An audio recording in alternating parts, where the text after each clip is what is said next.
Hello everyone, स्वागत है आप सभी का अपने यूट्यूब चैनल जैकपुर पे। तो आज के इस वीडियोज़ में हम लोग डिस्कस करने वाले हैं क्लास 8 का हिंदी में अनेक शब्दों के बदले एक शब्द। काफ़ी सारे एग्ज़ाम में आपसे पूछा जाता है और हो सकता है कि आपके एग्ज़ाम में भी पूछा जाए। जैसे कि आपसे क्वेश्चन पूछ लेगा, जल में रहने वाले को क्या कहते हैं? जलचर कहते हैं, थलचर कहते हैं, दोनों कहते हैं, या इनमें से कोई नहीं। इस तरह से सवाल बनाकर आपसे पूछा जा सकता है। तो वीडियो काफ़ी इंपॉर्टेंट है, शुरू से लेकर अंत तक बने रहना है, क्योंकि आज के इस वीडियोज़ में हम जो जो इंपॉर्टेंट आपका होगा उसको मैं बताने वाला हूँ। तो वीडियो को शुरू से लेकर अंत तक देखिएगा, आपके एग्ज़ाम में हेल्पफुल हो सकता है।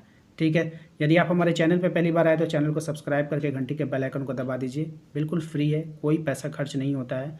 ठीक है, बल्कि इससे ये फ़ायदा आपको होता है कि जब भी आपके लिए कोई वीडियोज़ बनता है तो उसका नोटिफिकेशन आपके मोबाइल पर जाता है। वीडियो को लाइक करते हैं तो इससे ये फ़ायदा होता है कि हम लोग मोटिवेट होते हैं और आपके लिए वीडियोज़ बनाते हैं। ठीक है, तो दोनों काम कीजिए, चैनल को सब्सक्राइब भी कीजिए, वीडियो को लाइक भी कीजिए और शेयर कीजिए अपने दोस्तों के साथ। तो चलिए स्टार्ट करते हैं हम। देखिए, अचानक होने वाली घटना को हम लोग क्या कहते हैं? आकस्मिक कहते हैं। ठीक है, जल में रहने वाले को जलचर कहा जाता है। गुप्त रखने के योग्य गोपनीय, जो बातें गुप्त रखी जाए उसे हम लोग गोपनीय कहते हैं। ठीक है, जो जो इम्पोर्टेंट है मैं उसी को ही पढ़ाऊँगा। जो पहले हो चुका है उसको भूतपूर्व कहते हैं। ठीक है, उसके जो प्रशंसा के योग्य है उसे प्रशंसनीय कहते हैं। वर्ष में एक बार होने वाले को क्या बोलते हैं? वार्षिक कहते हैं। ठीक है, वर्षों में एक बार होने को वार्षिक कहते हैं। हिंसा करने वाला को हिंसक कहते हैं। जो ऊपर लिखा गया ऊपर लिखित कहलाता है। जो सब कुछ जानता है उसे सर्वज्ञ कहा जाता है। ठीक है, नेक्स्ट है हमारा अगला है, जो नीति का ज्ञाता हो नीतिज्ञ कहलाएगा। जो पका हुआ ना हो उसे कच्चा कहते हैं। जिसके चित्त में दृढ़ता हो दृढ़चित्त कहा जाता है। ठीक है, जिसका कोई आकार ना हो उसे निराकार कहा जाता है। जिसका कोई आकार ना हो उसे क्या कहेंगे? निराकार। याद रखिएगा, जिसका कोई आकार ना हो उसे हम निराकार कहते हैं। ठीक है, अगला देखते हैं क्या है। अगला है हमारा, बिना सोचे समझे किया गया विश्वास को अंधविश्वास कहा जाता है। याद रखिएगा, तेज बुद्धि वाले को ये आपसे नहीं पूछेगा।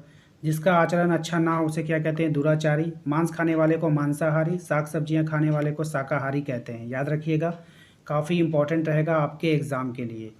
उसके बाद है हमारा, जिसका अंत ना हो उसे हम लोग अनंत कहते हैं। जिसका अंत ना हो उसे अनंत कहते हैं। जो दिखाई ना दे उसे अदृश्य कहा जाता है। सप्ताह में एक बार होने वाले को साप्ताहिक कहेंगे। दिन में एक बार होने वाले को दैनिक, और मास में एक बार होने वाले को मासिक। 15 दिन में एक बार होने वाले को पाक्षिक कहा जाता है। याद रखिएगा, पाक्षिक। जो पढ़ा लिखा ना हो उसे अनपढ़ कहते हैं। अच्छे चरित्र वालों को सच्चरित्र कहते हैं। जिसका पति जीवित हो उसे सधवा कहा जाता है।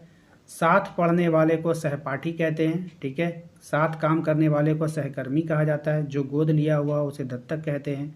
ठीक है, इसके बाद जो हमारा इम्पोर्टेंट है, कम बोलने वाला को अल्पभाषी कहा जाता है। जो ईश्वर में विश्वास रखता है उसे आस्तिक कहते हैं। जानने की इच्छा रखने वाले को जिज्ञासा कहते हैं। जिसका माता पिता ना हो उसे हम लोग अनाथ कहते हैं। जो कभी ना मरे वो अमर होता है। जिसकी आयु लंबी हो उसे दीर्घायु कहते हैं। ठीक है, अगला है हमारा, सदैव रहने वाला को शाश्वत कहा जाता है। हाथ से लिखा हुआ को हस्तलिखित कहते हैं। पढ़ने वाला को पाठक कहते हैं। भाषण देने वाला को वक्ता कहा जाता है। ठीक है, याद रखिएगा। इसके बाद है हमारा, योजना बनाने वाले को नियोजन कहा जाता है। जो शरण में आया हो उसे शरणागत कहते हैं। जो अभी अभी पैदा हुआ उसे नवजात कहा जाता है। तो उम्मीद करते हैं कि आपको समझ में आ गया होगा किस तरह से आप लोगों को याद करना है और कितना याद करना है। तो ज़्यादा आप लोगों को रटना नहीं है, आप लोगों के पास टाइम बहुत कम बचा है। ठीक है, तो आप लोग जो है सिर्फ इसको 1 से 2 बार देख लीजिएगा, आपको याद हो जाएगा। यानी आपको एग्ज़ाम में माइंड में हिट करना चाहिए कि हाँ, इसका आंसर ये होगा। ठीक है, तो ये कंफर्म नहीं ना है। आप लोगों को क्वेश्चन जो है कुछ सिलेक्टेड क्वेश्चन पूछा जाता है, तो कंफर्म नहीं है तो कौन सा विषय से एग्जामिनर क्वेश्चन पूछेगा। इसलिए ज़्यादा वक्त, हर एक विषय को ज़्यादा वक्त ना दीजिए, थोड़ा थोड़ा हर विषय को वक्त दीजिए। ठीक है, चलिए मिलेंगे अगले वीडियो पे। वीडियो पसंद आया हो तो लाइक करके चैनल को सब्सक्राइब कर दीजिएगा, शेयर कर दीजिएगा सभी दोस्तों के साथ। यदि आप हमारे सभी वीडियोस को देखना चाहते हैं, लगभग 100 वीडियोस आप लोगों के लिए बना दिया गया है। यदि आप देखना चाहते हो तो चैनल के प्लेलिस्ट पर जाकर देख सकते हैं। ठीक है, प्लेलिस्ट पर जाने का 2 तरीका है, या तो आप हमारे डीपी पे क्लिक करके वहाँ पर प्लेलिस्ट आपको दिखेगा, वहाँ पर चले जाइएगा, या नहीं तो डिस्क्रिप्शन में उसका लिंक दे दिया गया, आप वहाँ पर भी क्लिक करके जा सकते हैं। ठीक है, तो चलिए उम्मीद करते हैं कि आपको समझ में आ गया होगा। मिलेंगे इसके अगले वीडियो में। Thank you.